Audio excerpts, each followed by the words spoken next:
You will call to the stage Sammy and Tom and Steele.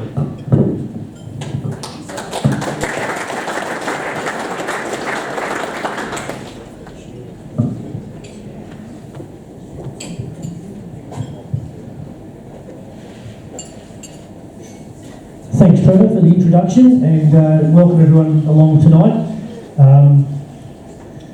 Already the night's been very, very impressive, because about 23 years ago I was actually principal of the school where Tom Lonergan attended, and I've been really pleased tonight to see that he's done more writing on that quiz than he did in the 2 years that I was at Yarrawonga.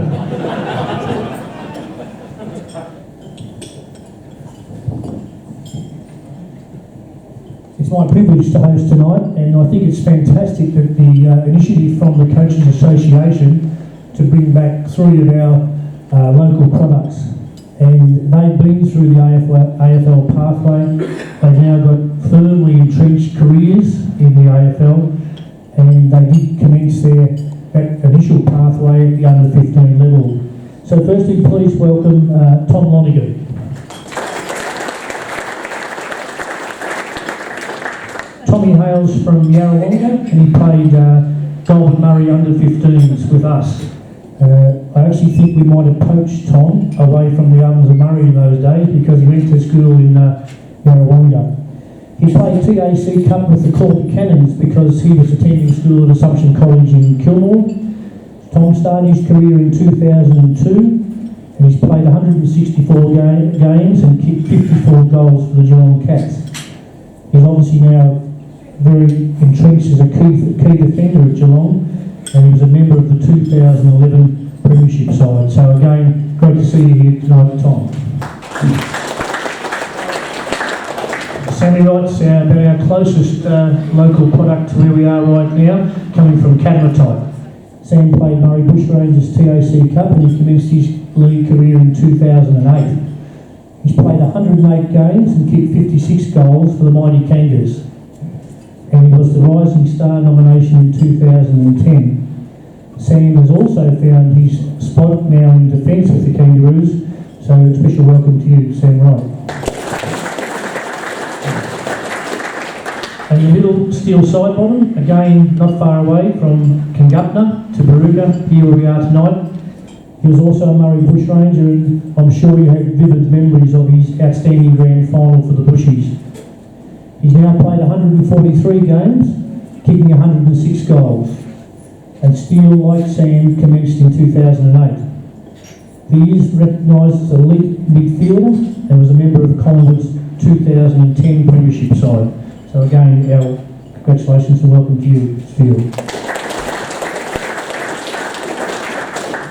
Now we have a room tonight that is basically filled with tragic coaches or people who know of coaches or are related to coaches. So we'll keep it focused on what coaching's about, and we'll try by the end of the evening that you have a better idea of what these fellas think what coaching's about, which may in turn help you go away and become better coaches. I've been assured there's absolutely no media in the room, and whatever these boys say stays within the 4 walls. So everyone all right with that? Okay, so. To set the scene, we'll just ask the boys to tell us a little bit about their junior footy, in terms of what it was like when they started, where they played, what the local club scene was like, what training was like, and how it was involved. So getting from Kingupna, Caddy, Yarrawonga, how did that all work for you? We'll start off with you, Tom. Thanks, Mick. I guess for me it started back at my junior days at Yarrawonga, where it was an Oz kick. It was a long time ago, obviously. But yeah, I obviously just went along and followed in my dad's footsteps. He was played a lot of footy around the district, played in 79 grand final with a couple of boys over on the Catamatite table, and he was the first one that introduced me to footy, and I went down to Yarrawonga and started kicking the footy with my mates, and like these lads, loved the game, and just loved going through the different stages of my career. Obviously, when you come across to teach Yarrawonga at Yarrawonga Sacred Art, I enjoyed picking your brain about the game, and the Bushrangers was certainly something that I aspire to get to. So yeah, that's about me. Steele, what about your junior start at Kingupna and the club were involved and the training and the coaches and people influenced you in those times? Yeah, well, it was actually a couple of coaches here tonight from Kingupna, which is good to see a few old faces. So yeah, as you said, it all started at Kingupna.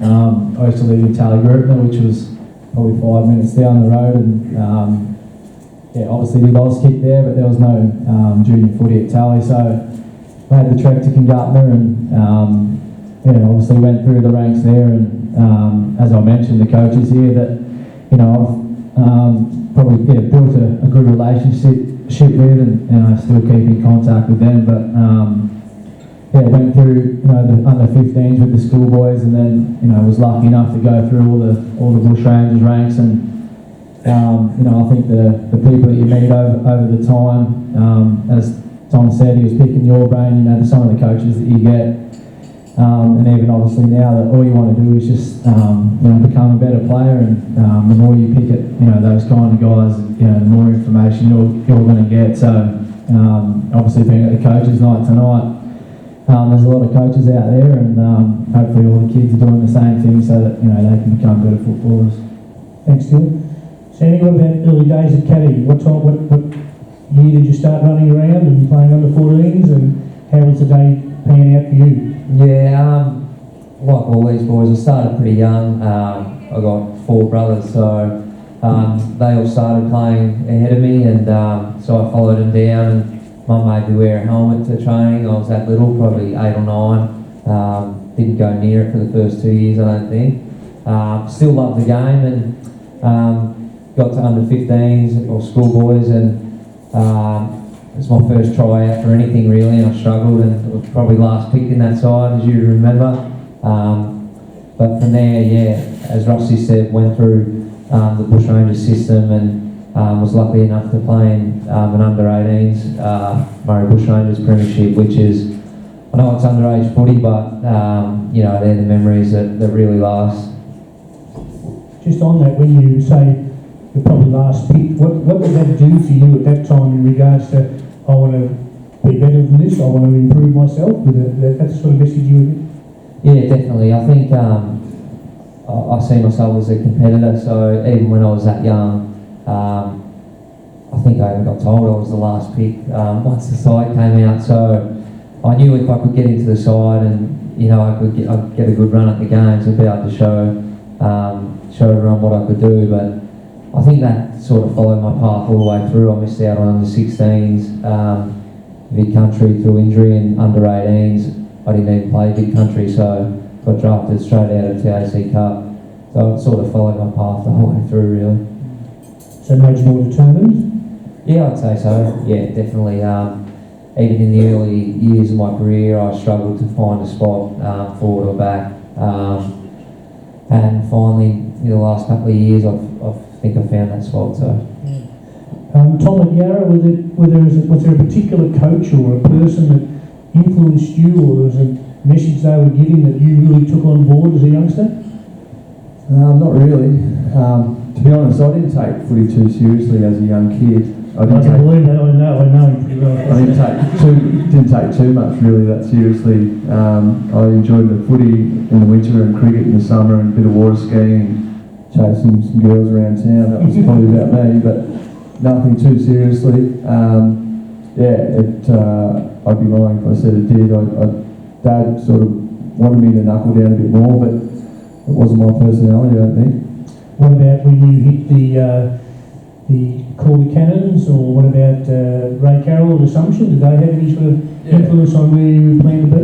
Yeah, I got to BCE and knew that my chances of being a rocket scientist were pretty slim, so I decided I thought I'd better pick my game up in footy, and luckily the year before that I grew about 8 centimetres, so I was about 196 or 195 centimetres, and I was built like a broomstick, but I could kick and mark the footy a bit, and sort of I think there was a game early in the year that I played really well, and someone said there was a scout at the game or whatever, and from then on it just clicked. I thought well, I can do this more often, and who knows what might happen, and here I am today.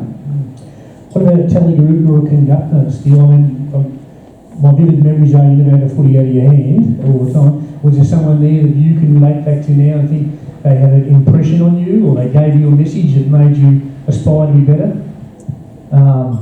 Well, I think loving football, you're always watching it, always around it. I always want to be the best I can, but as I mentioned before, Gonzo, who was a -17 coach at Kingutna, used to pick me up every training session on the way, take me home, obviously coach during the week, and obviously my mum and dad split up, so you could say, it was a bit of a father figure for me growing up. So I've had lucky enough to have a lot of good coaches along the way, but as Sam said as well, I'm pretty competitive and hate losing, so I'm always trying to do my best and beat whoever I'm playing. Sammy, when you got drafted and you arrived at the Kangaroos, was there anything particular they said you've got to get better at this, Sam? You've got to be better, and or were there people there that influenced you, players or officials or coaches that said, Sam, you've got to knuckle down and do this? Were there any of those instances that you went on to do? They told me to put on weight. That still hasn't happened, so still trying to do that one. But besides that, I was playing forward then, and there was a bit of a knock on my pressure playing up forward. I never really had to do it in juniors or in the bushes. They tried to get me to do it a little bit, but it wasn't really my focus then, if I'm being honest. But and the other thing was just to become versatile. They really wanted me to become versatile, be able to play forward or back, which in looking in hindsight, it was probably a good thing, but at the time I struggled with that, trying to find that consistency of playing forward and back. But you trust in your coaches. That's the biggest thing. You listen to whatever your coach says right from juniors until you get into the AFL, and they were telling me to do one thing, and even if I didn't believe it, I still wanted to win them over in a way. So yeah. And is it true that at some stage when your career was possibly at the crossroads, that you went and said, I need to have a go somewhere else, or in defence, or did that just come about? There was a stage there when I was playing up forward. I'd had not a bad year the year before playing down back, and they put me up forward in 2013 again, and it was a horrid year. I couldn't get near the footy. I was playing injured, and at the end of that year, I went to Scotty and said, I need to settle down in a position. Where do you think that my best spot is? And he said half back, and 2014, I started out of the side basically, so I knew I was up against it, and you just got to, keep trying, and the opportunity always comes, even though it feels like it's way off in the distance, and I knew once I took that, got that chance, I'd be able to show them that was my spot.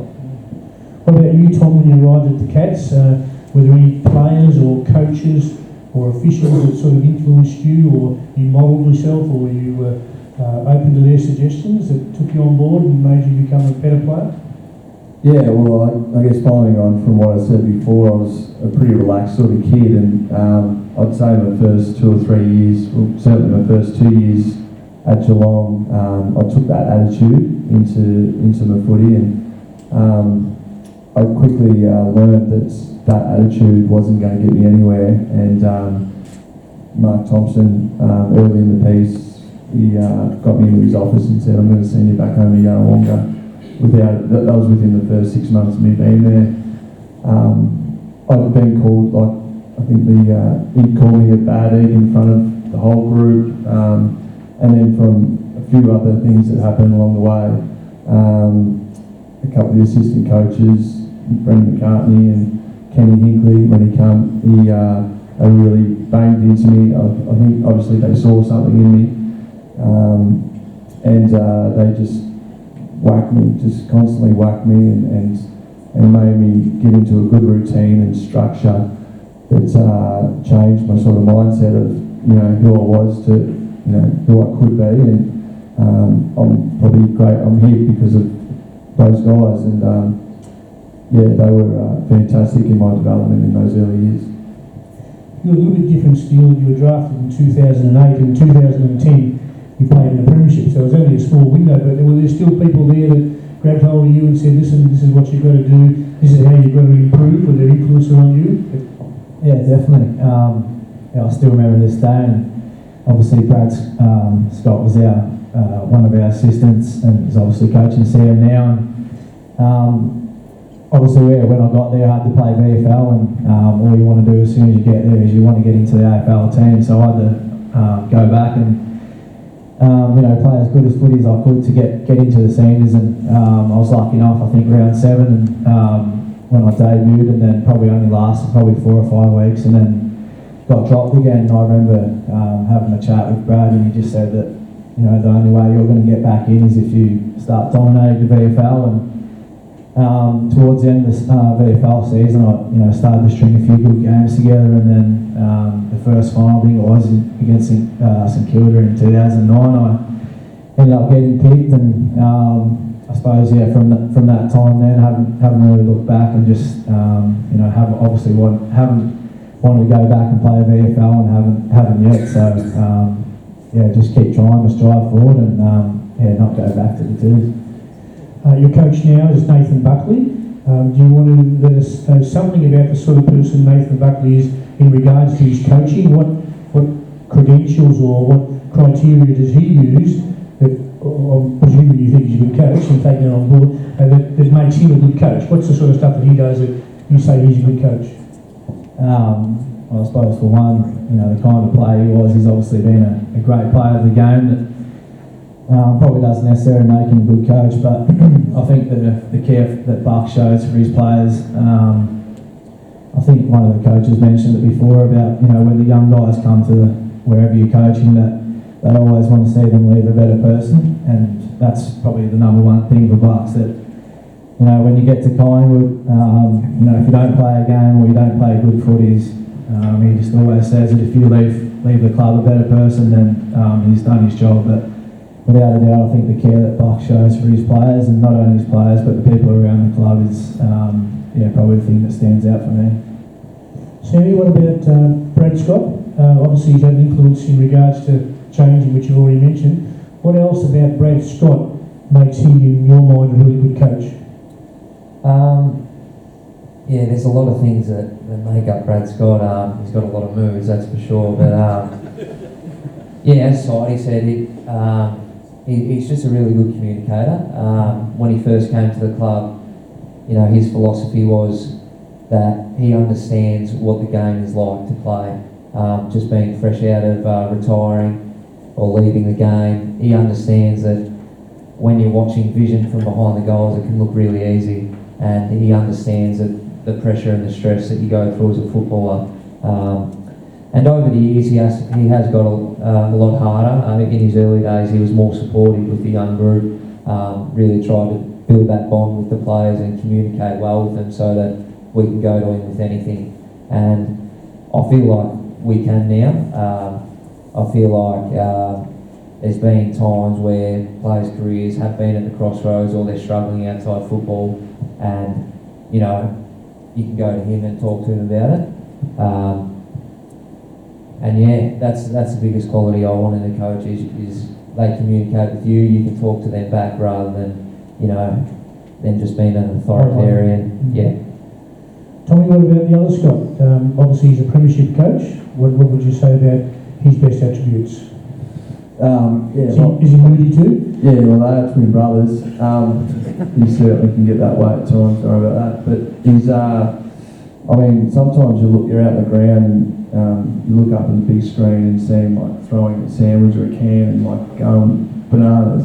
But then he comes down at 3/4 time and he's quite considered in what he says. He doesn't let the players know, which I think is a really good asset for a coach to be able to sort of put that to the side and make sure that the players get the message that you want, rather than, sometimes players need a spray, and it does make you reset a little bit when you do get one. But he's a very good communicator tactically, I'd say. I think he can still probably get a little bit better with the personal side of things. He's still a young coach and learning, and we've had a lot of transition sort of over the last 3 or 4 years, but I think he's got a really good team around him which will help him become a really great coach over time. Steele, you hear about the coaches being brutally honest. You know, that's one of the terms there, brutally honest. In fact, they can tear you to pieces. But there seems to be that respect that the player knows that he's crossed the line or he hasn't done what he's been told and he deserves that talk. Is that how someone like Buckley would do? Or how do you reckon?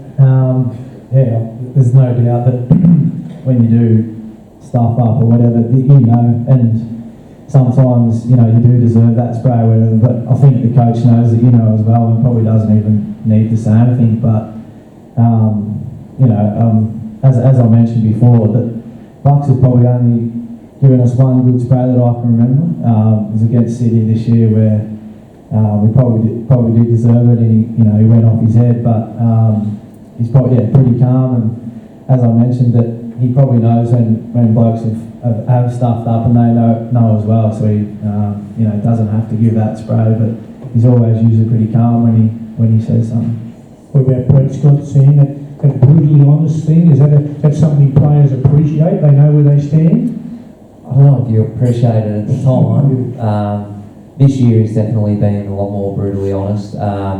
He took a break away from the game with a back injury he had, and came back a lot more, not harsh, but he'd tell you how it is, and that's what you want in the end is someone who can tell you the truth and tell you how you need to improve and what to work on, although you don't always like hearing it. What about you, Tommy? Chris Scott can tell you where you stand, and you appreciate. Well, seems you don't appreciate it, but you get told it, and you go away and learn from that. Yeah, absolutely. I'd say Bob and Thompson was more direct than probably anyone I've ever met. Even just his language that he uses, it doesn't sugarcoat anything. You just straight between the eyes, and like the boys say, it does knock you back on your ass a bit, and you sort of go, "Am I going to recover from that or what?" But you do, and I'd say some of the things he said to me in my early days, I still remember. I saw him at the airport when we were flying back from Perth, I think, and had a chat to him about it. I said, they're life lessons, and at the time you don't see the lesson, but as you get older, you certainly do. So you've had Bomber Thompson and you've had Chris Scott. That's it. So from those two, the messages or lessons you've learnt there, does that make you feel like in the next life after footy you'd like to take on a bit of coaching? Look, I love seeing, like, I'm an older guy at the club now, and I love seeing the young defenders especially come through, and even the mids. I still talk to them a little bit about different stuff, and I love having a chat to them about things I think they can work on or whatever, and then going out and doing it. It sort of gives you a bit of a, I don't know, tingle, I suppose, but it does make you sort of feel good about yourself, and I suppose, it's something that I might look at post-footy, but haven't thought. I've seen our assistant coaches, and these boys would vouch for me how much work they do, and they come in dark hair, and next to them sort of a bit like you. But they do shitloads of work. Yeah, unbelievable. Steele, Malthouse and Buckley, the two senior coaches. What about you? Is there things from those two fellas that you've learned and thought about and said, okay, I wouldn't mind doing coaching one day down the track? I think I personally probably wouldn't want to do it at the AFL level. As Tom said, there's so much work that those blokes do. It's it's like they never leave the club, and I'm sure that when they go home that they're still working as well. But I think eventually one day that I'd love to coach, but I don't think coaching at the AFL levels for me. I probably don't have the attention span to do that anyway. I need to be on the move, so maybe just out in the country, somewhere back here, and hopefully I can be up on you one day, mate. Sammy, so just Brad Scott? for you? Had Dean lately too. Oh, Dean Lady, yeah. What's he's a different character too? Yeah, very different. Yeah, he was. He's really good tactically. Yeah, pretty brutal. Yeah. So ambitious to coach from you? If it was at AFL level, it wouldn't have to be development. I think. Yeah, they just work too hard. And I don't know how to use a computer like they do. So always watching vision and they go a bit loopy in the end. So. Yeah. So no one can go any further than we are tonight, okay? Same idea. We're going to have some questions, but we'd like to thank the boys for their contributions so far.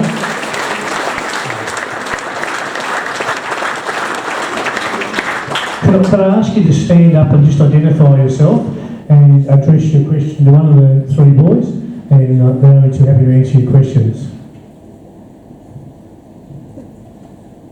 Thanks, Greg. Yeah, Greg Shannon. Bomber Thompson comes across as a bit eccentric in the media. You know, he's even watching him on this year on AFL 360. Is he really like that, or you said he's brutally honest as a coach? Is he a little bit eccentric as well, or not really? Yeah, absolutely. That's sums him up in one word. He did some weird stuff, definitely towards the end. I'm just trying to think of a couple of stories. Stories, good. But I just slipping my mind at the moment. But he's such a different character. I've never met anyone like him. But as I said before, some of the things he says to you, you sort of go, what is that sort of thing? And then it takes you sort of a little while to work out what he was trying to say. I know. Speaking of Stevie Johnson, he tells his story quite often that he was. Bomber was out, I think it was after a training session, and he was there was a group of young players around, this is early in his career, and he was going through the players that he thought would play 200 games. 200 is obviously that everyone aspires to do that, and he went around and said, yeah, James Kelly will, Jimmy Bartow will, Corey Enright definitely will. And he got to Steve, he said, I don't think you'll play 200. And he said, your attitude soft a bit and your body's, you won't get there. And he just told him straight, and he didn't like it one bit. He's probably a bit like Steele, Stevie, and he just remembers that's something he just remembers, and he's just really brutally honest with his players, and that's how he was. But some of the eccentric stuff I have to think about, because he's got some good stuff.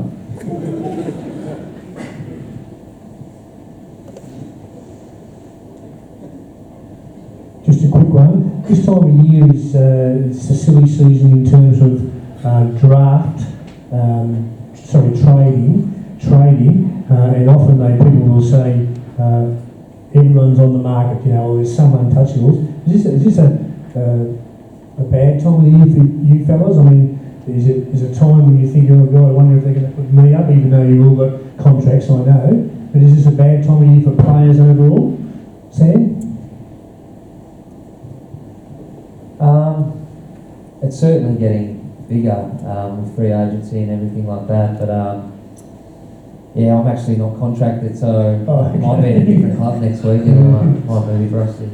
I think it's a good opportunity for players now, though. If you're on the edge and you really are struggling with your footy, usually you are struggling in your life too, because as much as you try and separate it, it becomes one. So it gives players a good opportunity to get to another club and start their career. So I'd say it's more of a positive than a negative. Yeah. Well, you're pretty entrenched, but is there still that time when you think, do you wonder if it's going to be lead on off or up?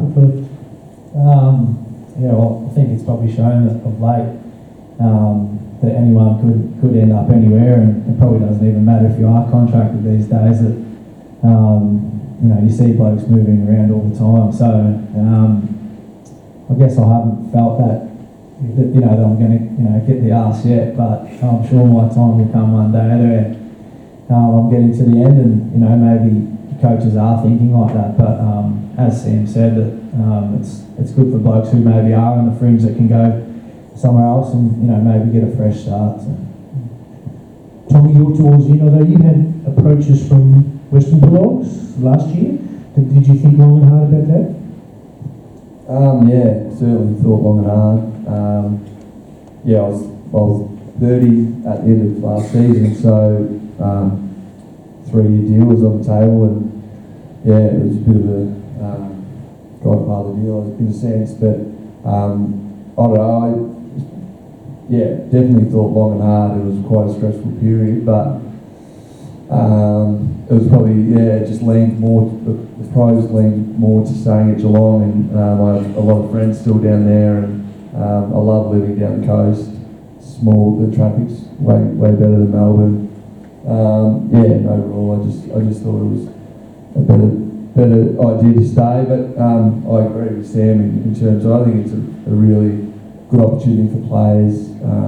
With being a free agent, but I think last year we saw in the trade it was unprecedented what goes on, and like Tom Boyd getting $6 million for 6 years was unbelievable.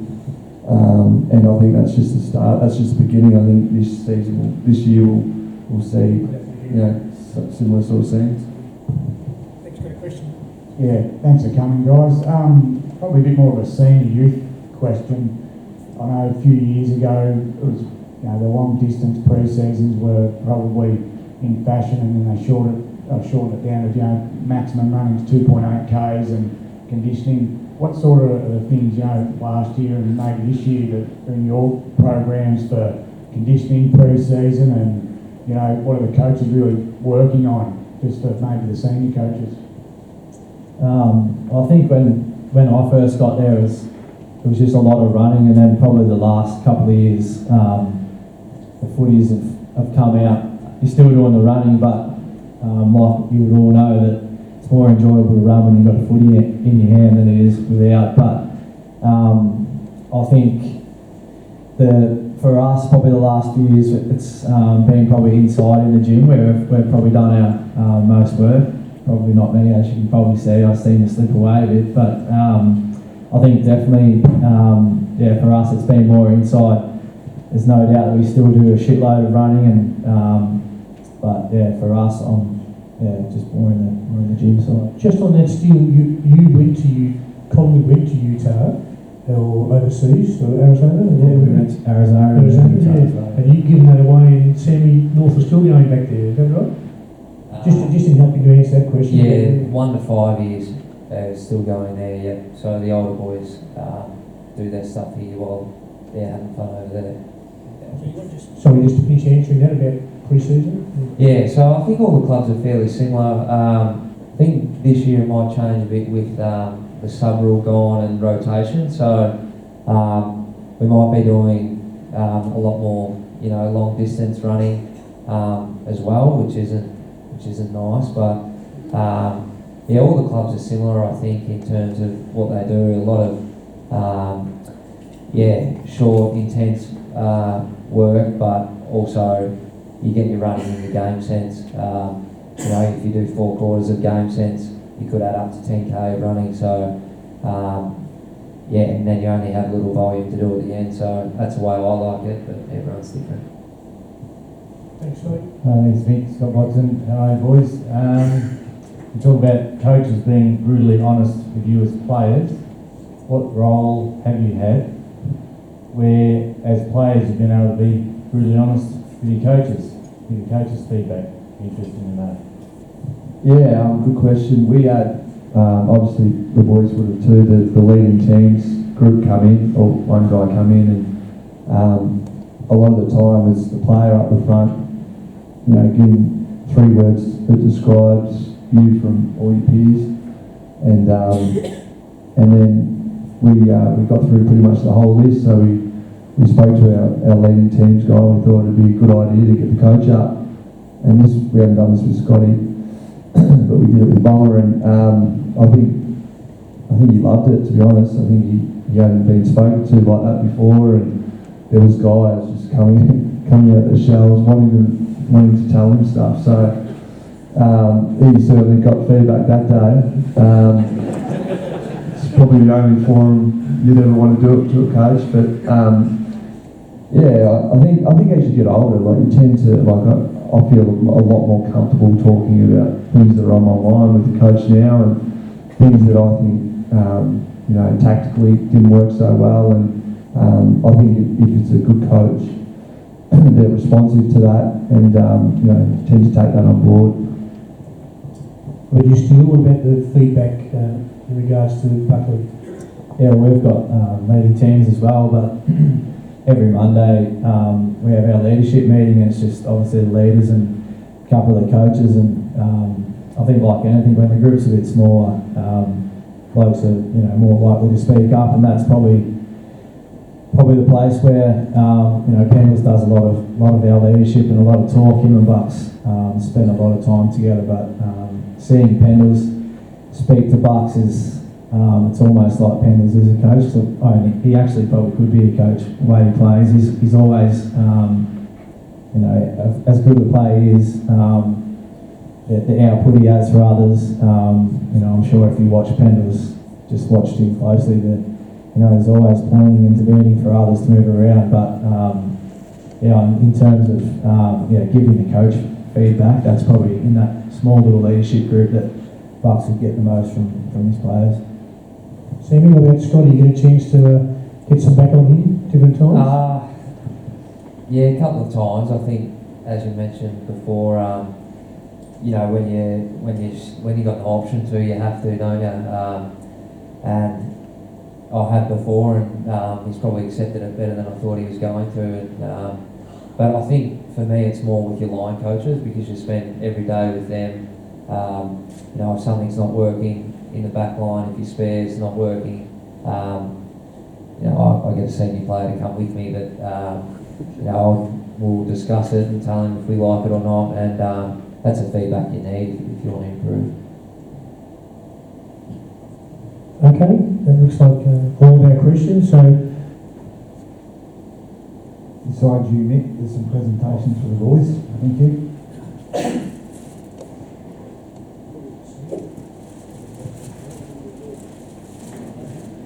So again, I'd ask you to really thank the boys. This is their off period. They don't probably want to talk much about footy this time of year. They want to have a bit of a spell for it, but fantastic they made the effort to come here, or basically home, I suppose, in some ways to the region, but to give up their time tonight and come and share their thoughts, really fantastic. So would you like to show your appreciation?